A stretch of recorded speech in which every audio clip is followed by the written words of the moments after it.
Bismillahirrahmanirrahim. Assalamualaikum warahmatullahi wabarakatuh. Alhamdulillahi rabbil alamin. Assalatu wassalamu ala asyrafil anbiya'i wal mursalin wa ala alihi wa sahbihi ajma'in, amma ba'du. Alhamdulillah, segala puji bagi Allah Ta'ala atas segala nikmat yang Allah karuniakan. Salawat serta salam tercurah bagi baginda Rasulullah Muhammad sallallahu alaihi wasallam, juga kepada keluarga beliau, para sahabat, para tabi'in dan seluruh umat. Hadirat sekalian yang dimuliakan Allah, kita lanjutkan talabul ilmi kita tadi bab jinayat. Babnya jinayat masuk di diyat.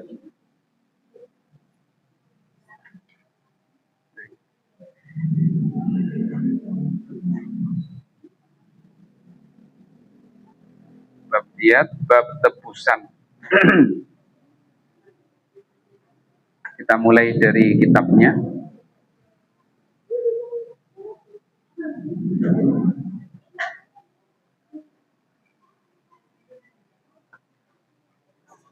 Ad-diyatu ta'rifuha.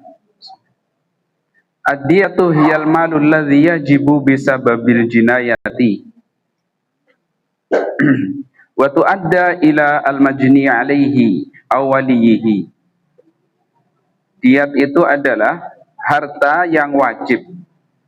Harta wajib dikarenakan terjadinya jinayat, terjadinya tindakan pidana, kriminal, pidana.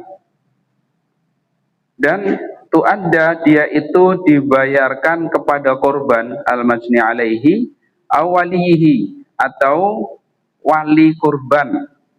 Kalau korbannya itu masih hidup, dia yang berhak. Kalau korbannya sudah meninggal, berarti walinya, kerabatnya, ahli warisnya. Yuqalu wadaitul qatila a'taitu diyatahu. Dikatakan dalam bahasa Arab, aku membayar diat korban pembunuhan, artinya aku membayar diatnya, tebusannya. Wa hiya tantazimu ma fihil qisas wa ma la qisas fih. Dan diat itu terkait dengan pidana yang ada kisosnya atau pidana yang tidak ada kisosnya. Pidana ada kisos itu yang bisa dibalas dengan pembalasan serupa.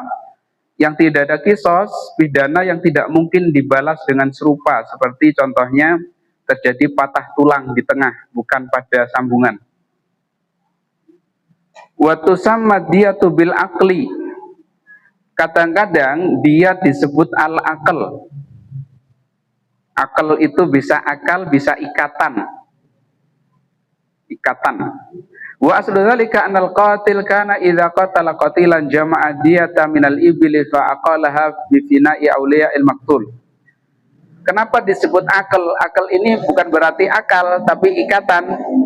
Karena dulu jika ada pelaku pembunuhan, kemudian dia terkena diat, maka dia harus mengumpulkan diat berupa unta, yang unta itu dia ikat di halaman wali kurban. Aisyaddiha, yakni mengikatnya, biiqaliha, untuk diserahkan kepada wali kurban. Baik, ini cukup ya, biar ngaji kitabnya terasa ngaji kitab. Kita pindah ke Indonesianya, yang sudah diindonesiakan. Di pengertian tadi yang kita bahas.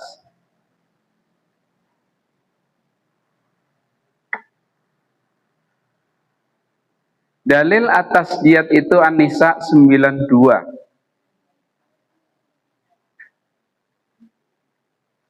Tidak patut bagi seorang mukmin membunuh seorang mukmin kecuali karena bersalah atau tidak sengaja. Siapa yang membunuh seorang mukmin karena bersalah atau tidak sengaja, hendaklah satu, memerdekakan seorang hamba sahaya mukmin. Nomor satu ini disebut apa biasanya? Bukan. Memerdekakan seorang hamba sahaya mukmin istilahnya apa? Apa? Kafarah. Kafarah. Yang kafarat itu tidak terkait dengan hak manusia, kayaknya dengan hak Allah, harus ditunaikan. Kan budak itu kan ya yang bebas budaknya yang dapat keuntungan. Yang kedua baru diatnya. Ini kafarah, ini diat. Jadi kalau kafarah itu umpamanya kafarah melanggar janji puasa, kan nggak ada yang diuntungkan, itu haknya Allah. Allah yang memerintahkan untuk begitu. Nah, ini kafarahnya ini. Nomor dua diatnya. Jadi dua-duanya harus dilakukan. Dua, dan membayar tebusan atau diat. Diat itu tebusan yang diserahkan kepada keluarganya, yakni keluarga terbunuh, korban, kecuali jika mereka atau keluarga terbunuh membebaskan pembayaran. Artinya sudah dimaafkan saja diatnya. Kalau dimaafkan diatnya, nomor satu gugur apa enggak? Yang nomor satu nih, enggak, karena dia bukan hak keluarga, kan? Itu haknya Allah. Mintanya nanya sama Allah. Kalau minta dimaafkan, dan itu tidak mungkin. Jika dia korban itu dari kaum yang memusuhimu, padahal dia orang yang beriman, hendaklah pembunuh memerdekakan hamba sahaya mukmin. Jadi tidak ada diat. Jika dia yang terbunuh dari kaum kafir yang ada perjanjian damai antara mereka dengan kamu, hendaklah pelaku membayar tebusan yang diserahkan kepada keluarganya serta memerdekakan hamba sahaya mukmin. Jadi sama. Siapa yang tidak mendapatkan hamba sahaya, hendaklah berpuasa 2 bulan berturut-turut. Kafarahnya 2 bulan berturut-turut sebagai ketetapan cara bertobat dari Allah. Allah Maha mengetahui lagi Maha bijaksana.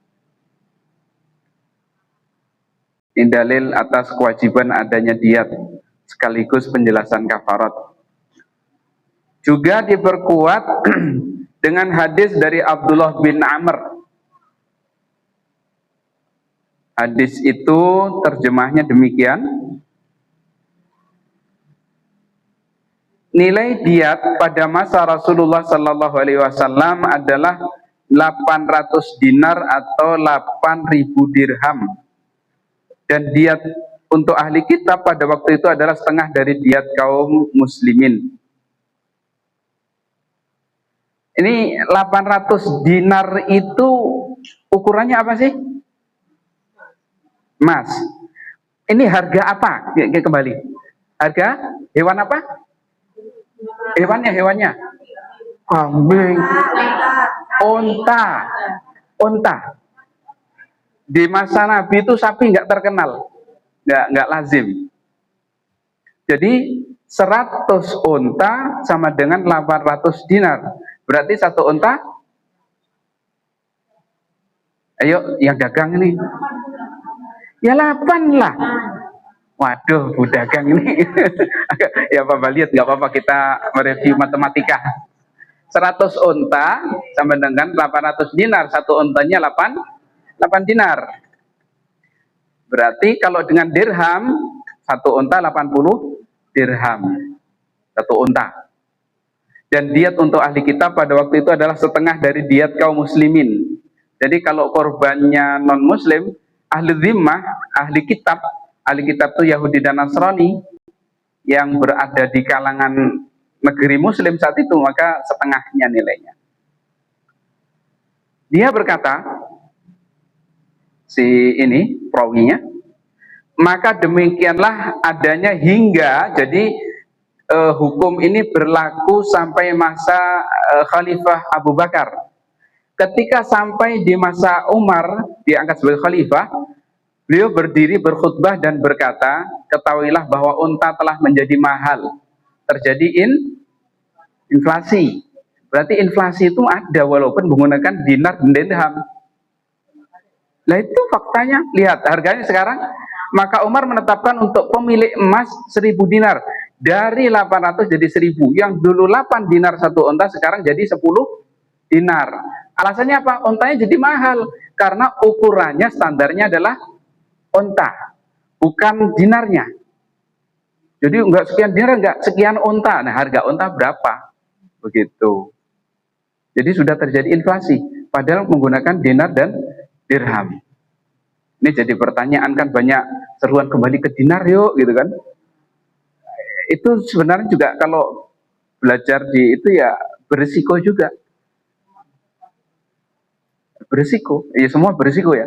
Artinya kalau uang itu kembali ke dinar maksudnya, nggak pakai uang kertas pun berisiko. Jumlahnya emas relatif tetap. Ya orangnya tambah banyak, repot. Nanti kalau negara mana yang menguasai emas paling banyak, paling kaya, paling menang dia. Nah, banyak ini sih masalah yang perlu dibahas. Dan faktanya ini terjadi juga inflasi juga, penurunan daya beli. Baik. Sedangkan perak jadi 12.000. Jadi 8.000 ke 12.000.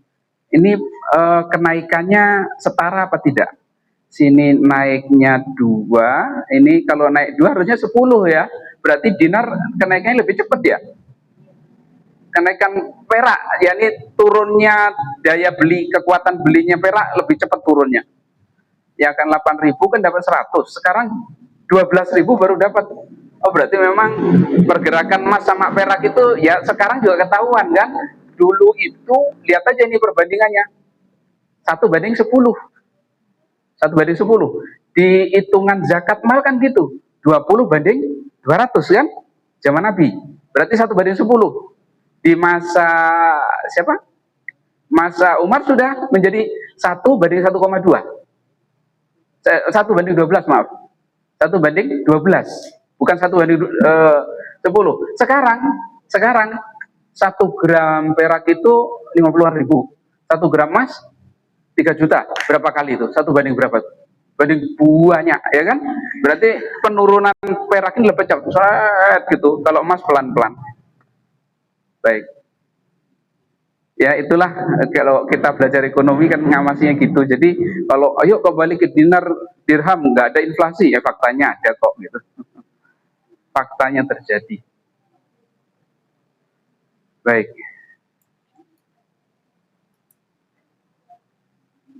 Untuk pemilik sapi 200 sapi. Nah, kalau sapi kayaknya tetap ini karena barang sama barang. 100 unta berbanding 100 sapi masih tetap dari semula begitu. Karena bukan uang ya, bukan alat tukar. Untuk pemilik domba 2000 domba. Untuk pemilik pakaian 200 potong pakaian. Pakaian itu pakaian full atas bawah. Berarti saat itu satu pakaian senilai satu, lihat nih, satu pakaian senilai satu sapi. Wah, ya zaman itu karena memang model pola produksinya, peralatan produksinya kan beda, susah masihan berbeda zaman sekarang. Satu sapi itu yang murah mamnya 17-an juta kira-kira ya. Itu sekarang udah pakaiannya siapa? Presiden itu. Satu potong sepasang 17 presiden ya. Artis ya. Iya. Ini membayangkanlah saat itu. Jadi alhamdulillah kita itu hidup di masa yang mudah. Satu pakaian nggak perlu jual sapi kan? Baik. Ya, kalau udah bisa ya, betul. Jadi kita harus banyak bersyukur Ibu. Jadi kehidupan kita itu sudah lebih baik daripada para kaisar masa itu. Sekarang mau yang dingin kapan aja ada. Zaman dulu nggak ada. Orang kaisar aja pakai kipas gini doang, Mas Yan, dikipasin. Nah kita sekarang tinggal pencet. Oh, sudah ngalahin kaisar pokoknya. Gitu masih kurang syukur lagi. Raja mana saat itu yang punya begitu? Gak ada. Panas di kepanasan, dingin kedinginan. Nah, sekarang Masya Allah. Mau naik aja naik sapi, apa naik onta. Nah, sekarang kan tinggal duduk doang sambil tidur. Enak banget. Oh sudah masih kurang syukur juga ini. Udah ngalahin Raja Fir'aun. Iya, masih kurang syukur. Coba, banyak kan yang dia nggak dapat kita dapat, ya kan? Baik, lanjut. Dan dia membiarkan diat untuk ahli dhimah tanpa menaikkannya terkait apa yang telah dinaikkan dari diat. Artinya nilai diatnya ahli dhimah tetap setengahnya dengan nilai yang tetap. Hadis riwayat Abu Dawud, Tirmidzi, Nasai, derajat hadisnya hasan, validasi Imam Al-Albani. Baik.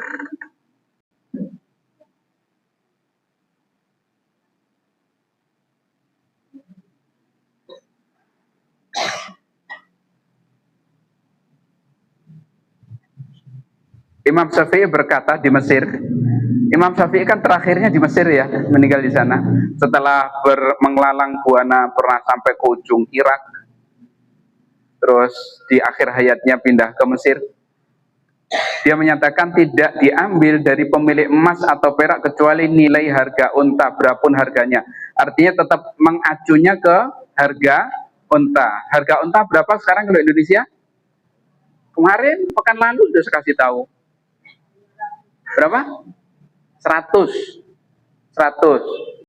Itu harga ada. Kalau mau beli ada, nanti saya calonnya enggak apa-apa.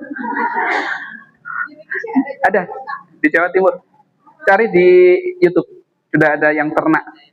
Ada 6 kalau nggak salah dia. Sebagian itu diminta dibeli kebun binatang, yang dia ternakin sendiri 6. Satunya cepek. Maaf? Iya, siap, dia siap jual. Cuman umurnya kemarin ditanya apakah sudah layak korban. Kalau korban kan rata-rata menyatakan 5 tahun. Itu belum sampai 5 tahun, sekitar 2. Baru 2 tahunan. Korban. Belum pernah mendengar. Belum pernah mendengar ada korban unta. Nah, makanya nanti siapa tahu dari sini 100. Iya. Iya.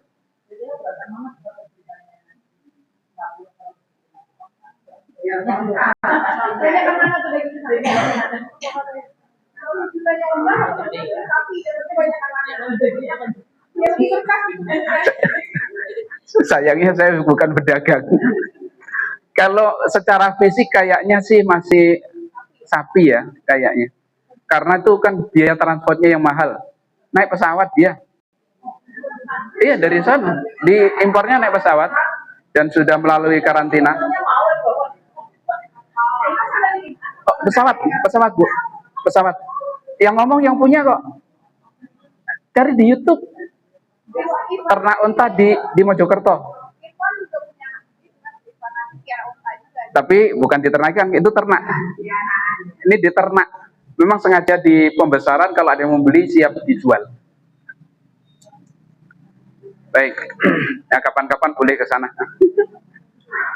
Tapi jauh ke arah Surabaya. Kalau dari rumah sekitar 150-an kilo dari Ponorogo. Ya nanti nonton YouTube-nya, nanti silahkan cari di YouTube. Biar apa ya, siapa tahu nanti bercita-cita saya ingin korban unta. Iya. Lanjut ya, kita lanjut. Jadi kembali bahwa untuk diat itu acuannya adalah standarnya harga unta. Dan yang lebih mungkin adalah bahwa tidak ada bukti yang pasti bahwa Rasulullah SAW menetapkan diat tanpa unta. Nggak ada bukti. Jadi acuannya adalah unta. Sehingga Umar menambah jenis-jenisnya karena ada alasan baru yang memerlukannya. Baik. Hikmahnya, kenapa kok mahal banget? Kalau kita hitung di Indonesia, 100 juta kali 100. Ketemunya 100 kali 100. Masa cuma 1M? 10 lah. Alhamdulillah saya masih ngajar matematika di kampus. Jadi masih cepat. Karena walaupun kita pinter, kalau jarang digunakan tumpul. Iya, tumpul. Walaupun kita dulu sempat pinter. Tapi kalau jarang dianu tumpul. Dan saya di kampus dipaksa ngajarin hitung-hitungan. Baik. 100 berarti 10 miliar. Berat loh ya. Kenapa kok begitu? Apa sih hikmahnya? hikmahnya dibikin denda seperti itu tuh tujuannya adalah memberi peringatan, pencegahan dan perlindungan, melindungi orang yang hidup. Oleh karena itu haruslah sedemikian rupa, yakni tebusan itu sedemikian rupa, sehingga mereka yang melaksanakannya atau yang terbebani merasakan sulit rasa sakit dan penderitaan. 10 miliar, saya nyari dari mana? Tanah, rumah semua yang dimiliki. Ya, jual ginjal juga nggak nyampe loh. Cuman berapa? 50 sampai 100 doang. Nggak nyampe itu. Makanya memang diperberat tujuannya itu biar orang apa? Takut mikir. Kalau sekarang kan orang nggak mikir. Hampir tiap hari kan ada, gampang banget Indonesia ini. Biar mikir. Kalaupun alasannya keliru, tetap keliru segitu itu keliru. Kalau sengaja, ya sama-sama selesai. Kalau membunuhnya sengaja kan sama-sama selesai. Damai. Kalau ini keliru loh ya, ini keliru, nggak sengaja loh ini. Makanya kalau ngapa-ngapa biar hati-hati. Dan mereka, yakni orang-orang tidak merasakan rasa sakit itu kecuali jika itu diat itu sejumlah besar uang yang mengurangi harta mereka. Bukan ngurangin, kalau ini habisin sekarang, ngabisin. Dan mereka merasa tertekan untuk melaksanakannya dan membayarnya kepada korban atau ahli warisnya. Ini adalah hukuman yang menggabungkan antara hukuman dan kompensasi. Ya, menghukum dan kompensasi untuk korban. Itu tujuannya.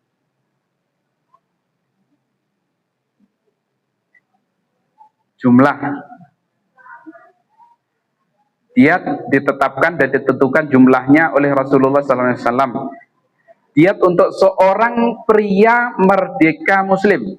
Ini sebutnya pria karena nanti untuk wanita akan dibahas di belakang.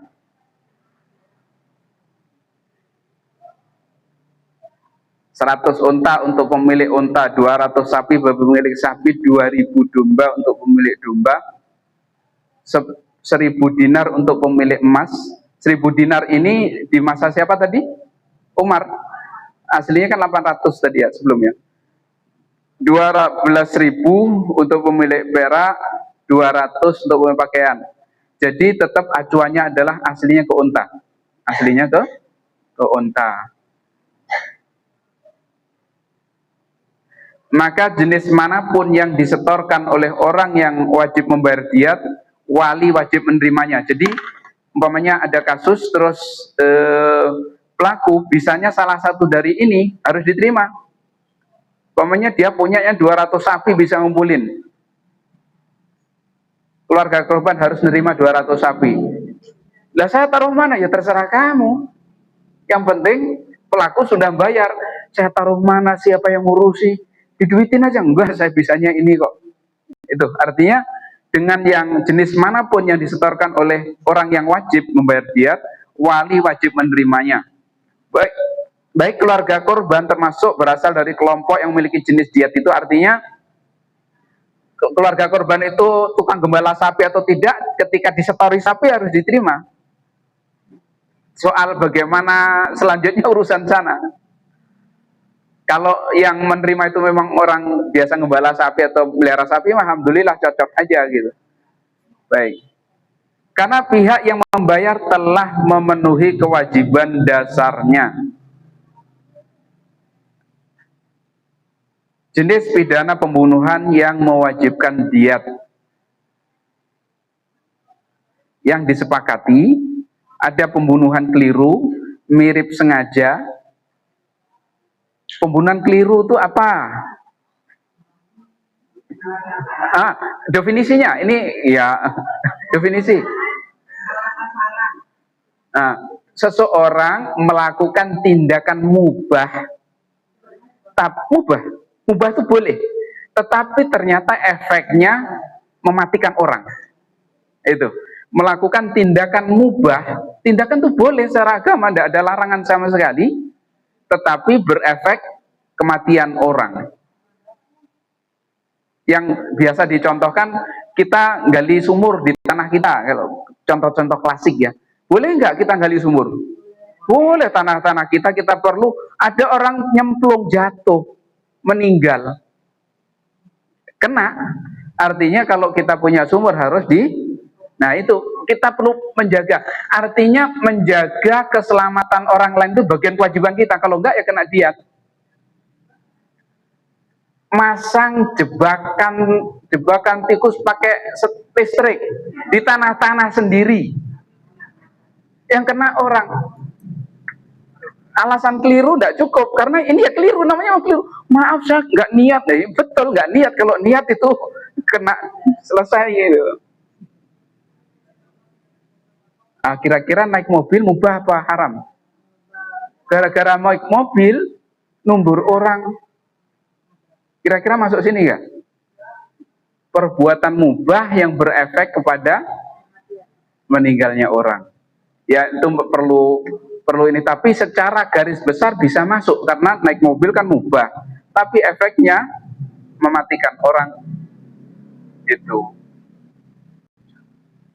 Kayak contoh lain berburu hewan kan halal, boleh, ternyata kenanya ke orang. Baik, pembunuhan mirip sengaja, kayak sengaja. Apa tuh bedanya sama pembunuhan keliru? Mirip sengaja. Dia orang ini sengaja melakukan tindakan kepada korban, tapi tidak berniat membunuh. Tindakannya disengaja untuk menyakiti korban, tapi tidak ada niat membunuh.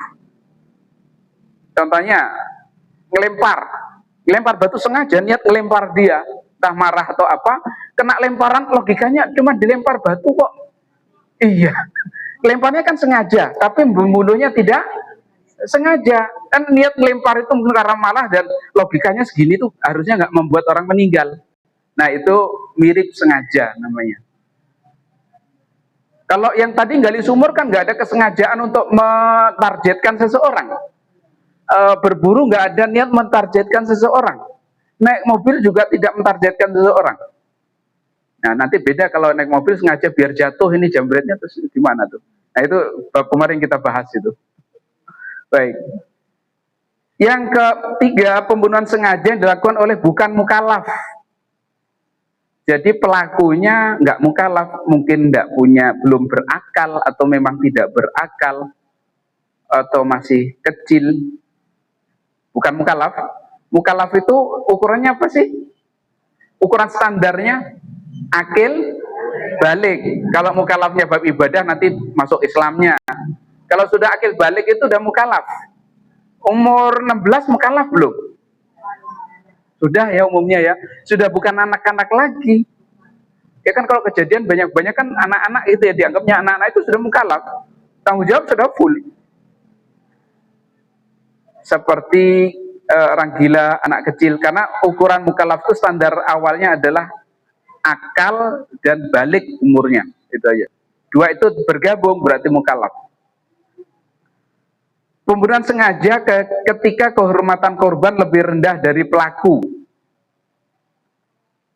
Contohnya orang merdeka membunuh budak, maka ini yang terjadi adalah harus bayar diat.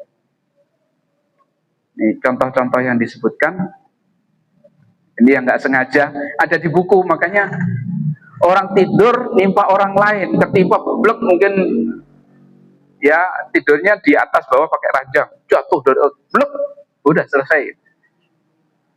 Ya, baik. Orang terbunuh karena kerumunan, ada di buku makanya sebutkan.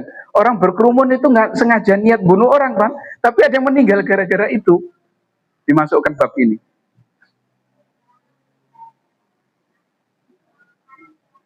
Dalil atas hal itu, dalilnya banyak, tapi ini yang disebutkan dalam buku, dalam kitabnya. Langsung ke terjemahnya. Bahwa Ali radhiyallahu anhu berada di Yaman. Lalu mereka, penduduk Yaman, menggali sebuah lubang jebakan untuk singa. Jebak singa. Singa itu datang dan seorang pria jatuh ke dalamnya. Jadi singanya udah masuk, orangnya nggak tahu lagi desekan atau gimana. Intinya dia ikut jatuh ke dalam, ngumpul sama singa. Ketika dia jatuh, gondelan, pegangan sama temennya ikut jatuh. Yang ini gondelan sampai 4 orang saling berpegangan, 4 orang saling megang, jatuh semua berempat ke dalam jebakan tadi.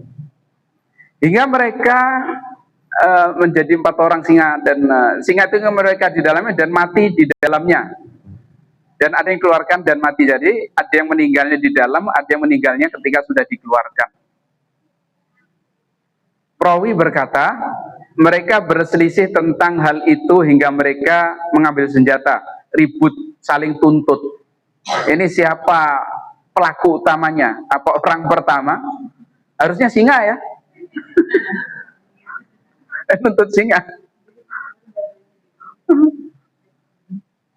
Perawi berkata, maka Ali radhiyallahu anhu datang kepada mereka dan berkata, celakalah kalian membunuh 200 orang karena urusan 4 orang manusia. Lah kalau terjadi perang kan bisa 200 orang mati semua gara-gara perang, bisa beribu-ribu. Gara-gara 4 orang akan membunuh ratusan orang, kan mau berperang antar ini suku. Ayo, aku akan memutuskan di antara kalian dengan putusan. Jika kalian ridho dengannya, jika tidak, naiklah banding perkara ke Nabi Shallallahu Alaihi Wasallam. Perawi berkata, maka dia memutuskan untuk yang pertama 1/4 diat. Jadi yang pertama 1/4 diat. Untuk yang kedua 1/3 diat. Kenapa ini kok korban pertama ahli warisnya dapat 1/4 diat? Logikanya? Karena yang 3/4-nya untuk mereka yang sebelumnya. Ya kan dia jadi penyebab 3 orang gara-gara dia. Logikanya. Insya Allah. Untuk yang kedua 1/3 diat. Karena 2/3-nya untuk 2 orang yang dia tarik. Untuk yang ketiga 1/2 diat. Untuk yang keempat diatnya penuh. Karena dia jadi korban, benar korban. Nggak narik siapa-siapa dia. Ini logikanya ya. Perawi berkata sebagian dari mereka menerima, sebagian lainnya menolak. Dan dia membebankan diat itu kepada suku-suku dari mereka yang berdesakan, berkerumun gara-gara desak-desakan, kepleset jatuh, megang temennya. Jadi berarti banyak yang kena beban. Tapi bebannya tadi 1 tambah 1/3 tambah 1/2 itu banyak itu. Berapa itu? Yang full aja 1, yang setengah 1 orang 1/2, tambah 2/3, tambah 1/4. Ditanggung semua oleh mereka yang berdesakan. Apanya? Iya, yang paling pertama itu kan yang narik lain-lain. Yang 3 setelah itu kan dia yang narik. Makanya dia cuma dapat 1/4. Yang 1/4-nya dikasih ke sana. Harusnya 1. Tapi hilang 3/4-nya kan tinggal 1/4. 3/4-nya ke sana gitu, logika itu.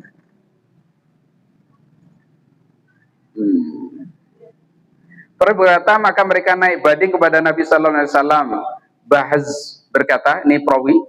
Hamad berkata, aku kira dia berkata saat itu beliau sedang bersandar lalu bersila duduk tegak, sedang nyantai lalu serius. Beliau bangun, beliau bersabda, aku akan memutuskan di antara kalian dan keputusan.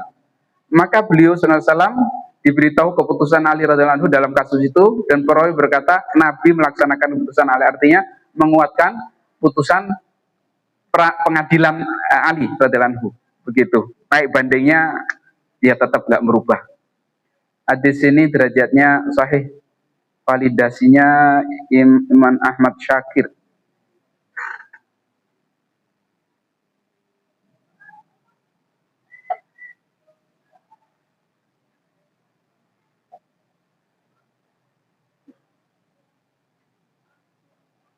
Tebusan memotong anggota tubuh. Kalau tadi kan nyawa ya, yang tadi nyawa, sekarang anggota tubuh. Pada tubuh manusia ada anggota tubuh dengan jumlah 1, ada yang 2 atau lebih dari 2. Ini contoh-contohnya.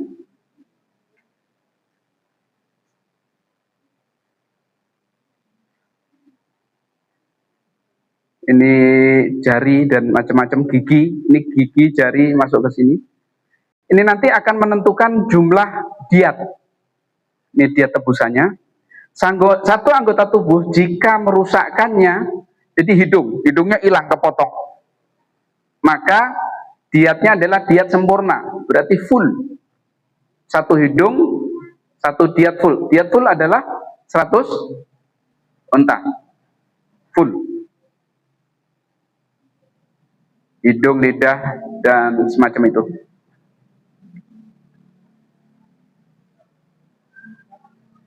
Ini penjelasan.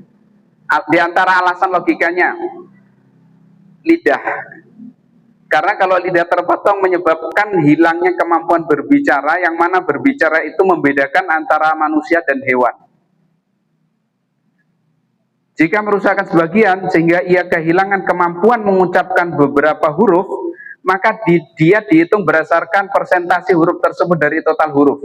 Hurufnya itu umpamanya berapa? 26 ya, 27 ya, 29. 26 ya. Anggaplah huruf Indonesia. Ada satu huruf nggak bisa diucapin gara-gara luka itu, berarti dia dapat 1/26-nya diat. Kalau semua huruf nggak bisa kan jadi satu diat full. Kalau cuma satu huruf 1/26. Sampai sedetail itu. Kalau pura-pura nggak bisa, ya urusan hakim lah menentukan ini beneran nggak bisa atau pura-pura. Baik. Jadi kalau satu anggota tubuh hilang, maka hilangnya itu dianggap satu diat full. Kalau hilang setengah berarti ada yang hilang setengah dianggap full. Begitu. Ya, ada di buku. Mau membacanya nggak nyaman saya. Terkait dengan glans. Terkait dengan glans itu kalau hilang, walaupun itu bukan total, cuman sebagian itu dianggap full. Silahkan dibaca buku. Nomor 2, selanjutnya, ketika dua anggota tubuh jika merusakkan keduanya, dua-duanya hilang, maka dianggap diat sempurna. Telinga ada 2, hilang dua-duanya, kena diat sempurna. Hilang 1 dari 2, maka terkena setengah dari diat full. Ini contoh. 2 mata, kalau merusakkan 1 setengah. 2 telinga diat full. Merusakkan 2 bibir diat full. 1 bibir, baik atas atau bawah, setengah diat. 2 tangan, 2 kaki. Seluruh jemari diat full. Seluruh jemari kaki diat full. 1 jari 1/10 diat. Dapat 10 unta. 1 jari. Tanpa membedakan antar jemari. 1 ruas 1/30 diat. 1/30. 1 ruas. Kan ini 1/10. 1/10 kan ada 3 ruas.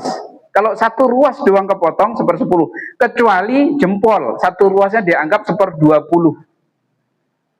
Nah, hitung-hitungan ya, silahkan dihitung dulu lah, mikir dulu. Ini kan satunya ini 1/10. Satu ini 1/10. Ini 1/10 diat. Karena kalau 10 jari dapatnya 1 diat full. 10/10 itu kan 1. Segini 1/10. 1/10 itu dibagi 3. Berarti 1/30 ya? Kok 1/30 sih?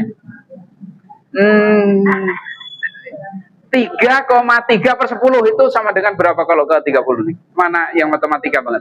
3,333/10. Itu untuk ini. Bukan 1/30, ini salah tulis berarti. Iya.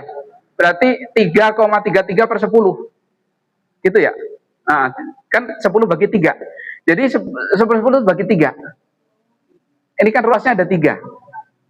Kecuali jempol. Kalau jempol ini dapatnya berapa tadi? Ya bener ya. Mengecil ya. 1/10 kok. Betul, ini betul, sudah betul, jangan direcokin lagi, udah betul. Gara-gara hitung ulang jadi recok lagi. Kalau yang ini betul, jadi ini setengahnya dari 1/10. Setengah 1/10 itu berapa? 1/5. 1/5 kan? Ya 1/20. Iya, iya betul itu betul ya. Gara-gara ngitung lagi ini. Jadi itu cara ngitungnya. Kalau ini ngitung perluas. Baik.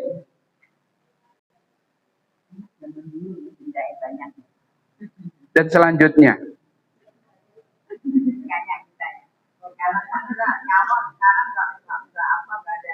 Nah itu dia, makanya minimal ini kita sebarluaskan ini loh kalau dalam Islam. Jadi orang tuh mikir, mau berbuat sengaja mikir, apa salah aja mikir, apalagi sengaja.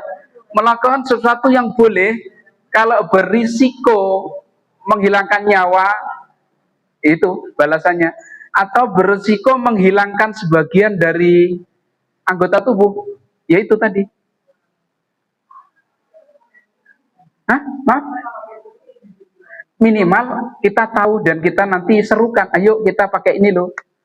Ya kan, kalau kita nggak bisa melakukan, minimal kita mengajak dan mengembangkan. Nah, ini memperjuangkan agama Islam dengan cara yang baik, membuat orang paham. Kan banyak yang nggak paham. Siapa tahu kalau orang-orang paham, yang sayang keluarga, sayang nyawa itu, oh iya ya ini lebih manusiawi, memanusiakan manusia. Sekarang kan sedang mengkucingkan manusia. Ya kan murah banget itu kan, murah banget. Cuma gara-gara 50 juta, 20 juta mati nyawa, ya kan? Sering itu terjadi. Ya cuma gara-gara perempuan banyak banget itu. Iya kan, kalau di Jawa itu nyampar nyandung nape-nape. Tahu yang Jawa satu guru saya tahu ya, nyampar nyandung nape-nape. Nape kalau tahu tape ya. Ibarat singkong. Nah, maka itu mari kita serukan ini, kita sebarluaskan informasi ini dengan harapan orang paham agama Islam itu memanusiakan manusia, menghargai manusia, bukan melecehkan manusia.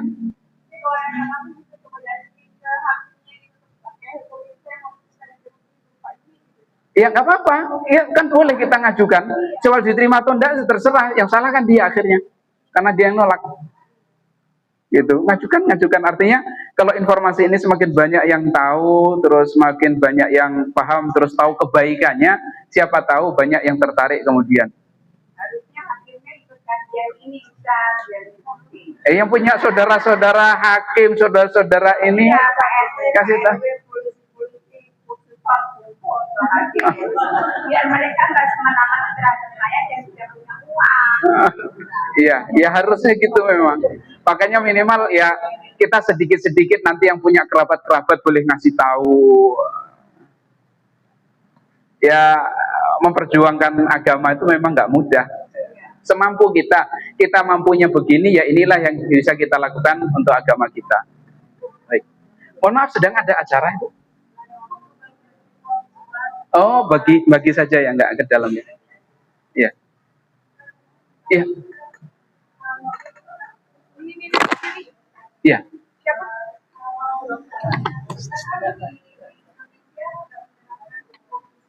Iya.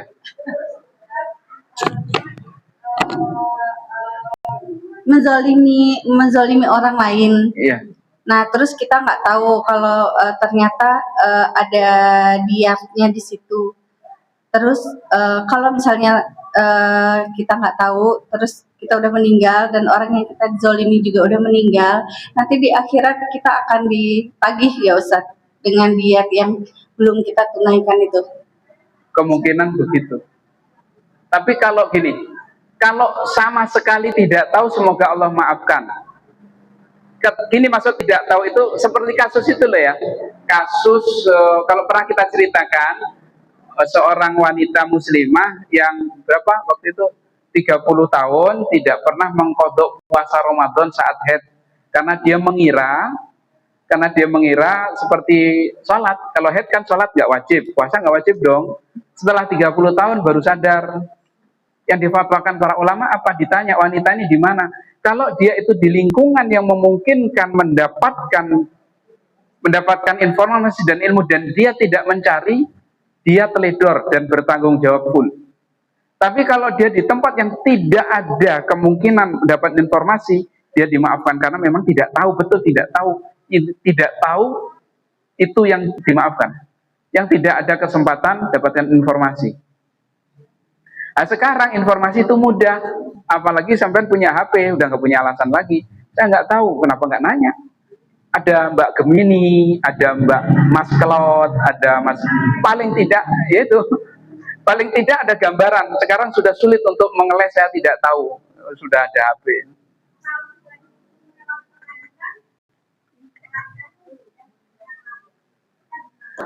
Ya, semoga kalau mau untuk lebih amannya begitu, untuk lebih amannya. Lebih aman karena kita paham, lakukan sendiri begitu. Kalau soal itu kan tidak perlu hakim karena tidak berisiko. Beda kalau pelaksanaan kisah hukum hudud kan merusakkan, itu harus hakim. Tapi ini atas kesadaran pribadi lakukan itu lebih aman menjalankan syariat. Wallahu a'lam bishawab. Ya.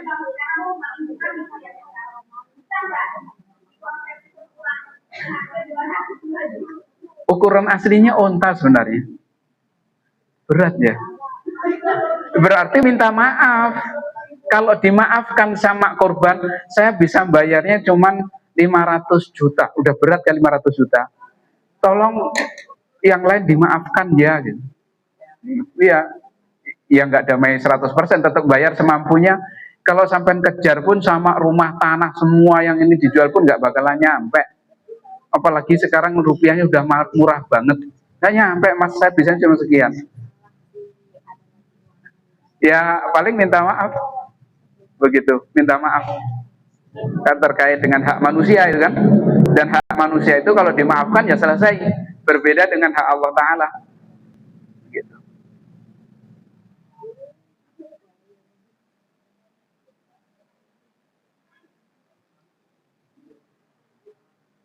Ini dalam kasus memotong, menghilangkan. Sekarang kalau tebusan menghilangkan fungsi, barangnya ada tapi fungsinya hilang.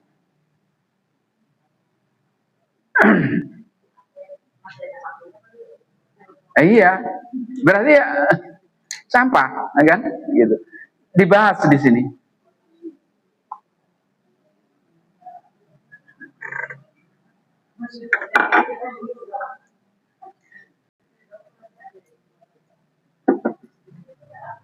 Menghilangkan akal, seperti kasus siapa itu yang orang pajak sama anaknya itu loh,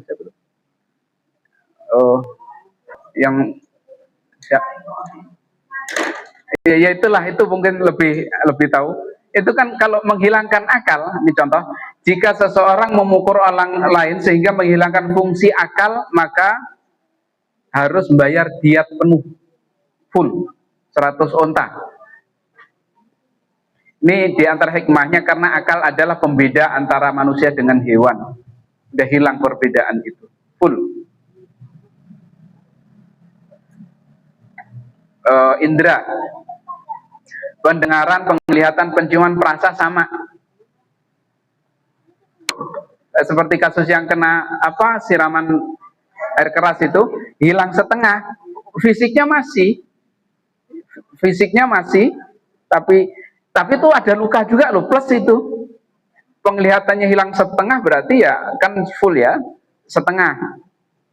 Kalau matanya yang bisa lihat cuma sebelah, satu doang dari sononya qadarullah, tinggal satu, entah karena kelahir begitu atau kasus gimana, ini terhilangkan, dia harus full, karena fullnya dia cuma sebelah.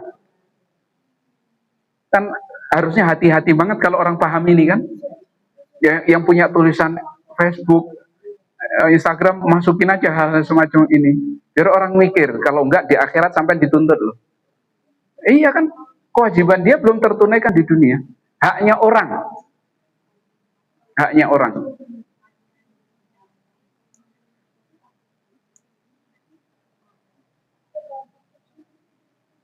Umar menghukum pada kasus seseorang memukul orang lain hingga menghilangkan pendengaran, penglihatan, kemampuan menikah dan akalnya, diwajibkan 4 diat full. Pendengaran dihitung 1, penglihatan 1, kemampuan untuk nikah 1, akal 1. Jadi 4, dapat 400 unta walaupun korbannya masih hidup. Yang untung siapa? Dia kan masih hidup. Ya dia harusnya untung, tapi menikmati itu tidak, Allah alam, udah susah kan, udah nggak ada akal. Mau seneng ya seneng, ya mungkin seneng terus dia sudah nggak mikir. Ya kadang-kadang kita ngeliat orang yang nggak berakal itu seneng aja kan, happy terus.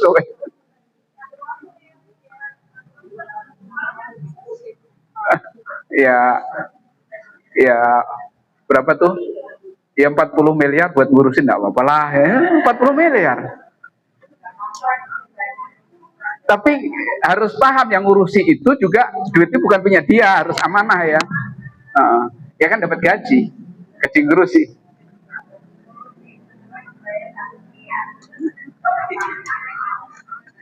Ya harapannya sehat semuanya, nggak ada yang ada masalah kan. Walaupun kita tahu, terus jangan berharap gitu. Ya. Ini tadi kasus merusakkan satu mata orang yang hanya memiliki satu mata normal, diatnya penuh. Loh. Menghilangkan 1 dari 4 rambut, diatnya penuh. Yang dimaksud rambut ini adalah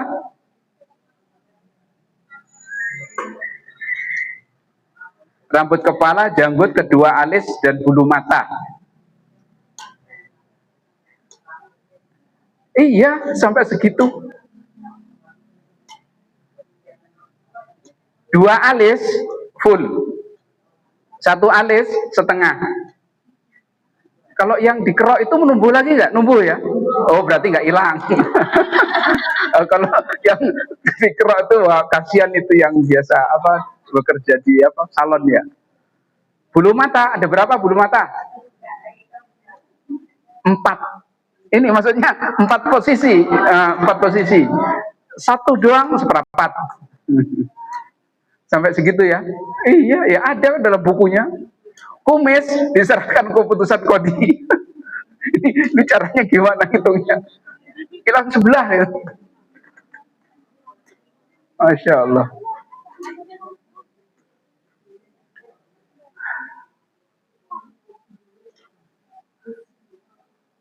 Tebusan untuk luka di kepala dan wajah. Kita berhenti dulu ya, kita jalan-jalan ke kurban aja yuk. Kan kita mau kurban, masih setengah jam. Kan ini pekan depan sudah kurban kan? Mau dibuka nggak Bu? Nggak ya? Pengajian nggak? Rabu depan? Oh kalau nggak libur, maksud saya kalau nggak libur ngaji dewi, saya pulang kampung. Ya siapa tahu ada yang semangat terus pengen tetap ke sini, ya silahkan ke sini. Baik, kita jalan-jalan ke sana ya, karena menyiapkan, kita kan perlunya untuk praktek ya, apa yang perlu kita praktekkan. Silahkan bertanya terkait itu deh, terkait bab kurban, kita bahas bareng, mereview. Nggak ada ditanyakan? Selesai. Terkait dengan kurban, nggak pernah mikirin sih ibu-ibunya, kurban perasaan.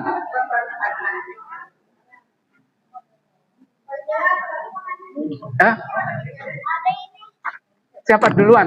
Ini pas ini. Saya nggak ngelihat tadi.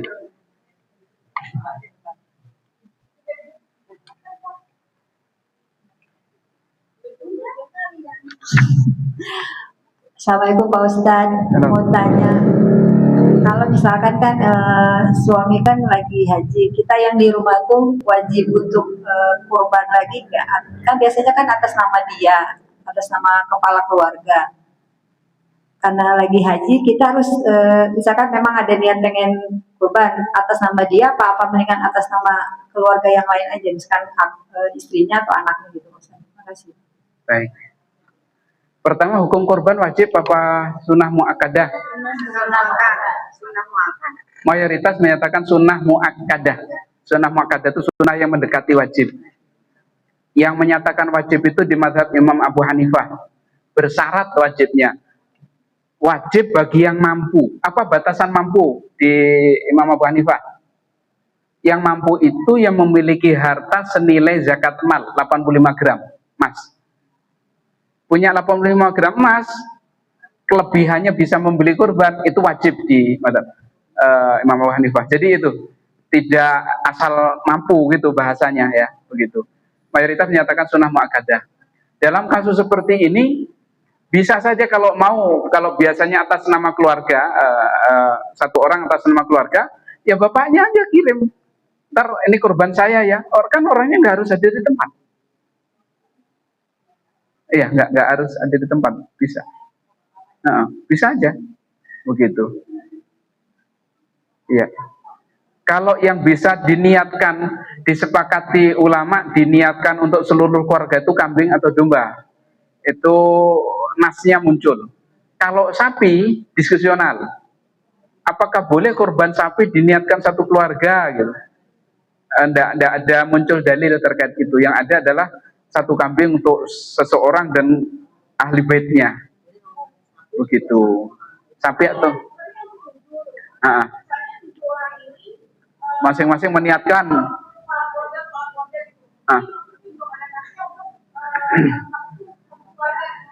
Yang itu nggak ada nasnya, nggak ada nasnya, nggak muncul. Diskusional, babnya bab diskusi. Adanya paling, kalaupun ada paling pakai analogi kias. Kalau kambing boleh, kenapa sapi enggak? Paling itu doang. Tapi dalil hadisnya enggak ketemu. Yang muncul dalil hadisnya adalah satu kambing atau domba untuk seseorang dan ahli baitnya. Dan iya, anak istri dan anak turunnya, cucu, cicit, dan selanjutnya.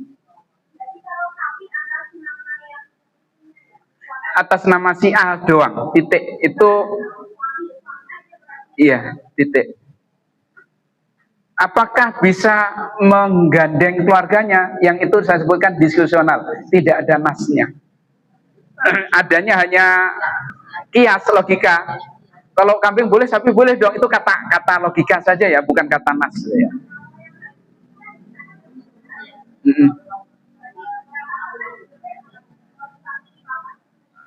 Bisa aja kalau dia di sana juga korban. Bisa aja dari sana. Iya, kan sudah korban. Kalau umpamanya kepala keluarganya sedang bekerja di luar kota, luar negeri, korban di sana, keluarganya di sini ya tetap ahli baitnya kan? Emang kalau sudah pisah rumah jadi bukan ahli baitnya? Dari mana ceritanya? Terserah. Enggak. Yang wajib tuh kalau kena dam. Kalau orang Indonesia biasanya hajinya tamatuk pasti kena dam. Dam itu bukan korban. Beda untuk dia, denda dam istilahnya. Karena dia mayoritas Indonesia hajinya tamatuk.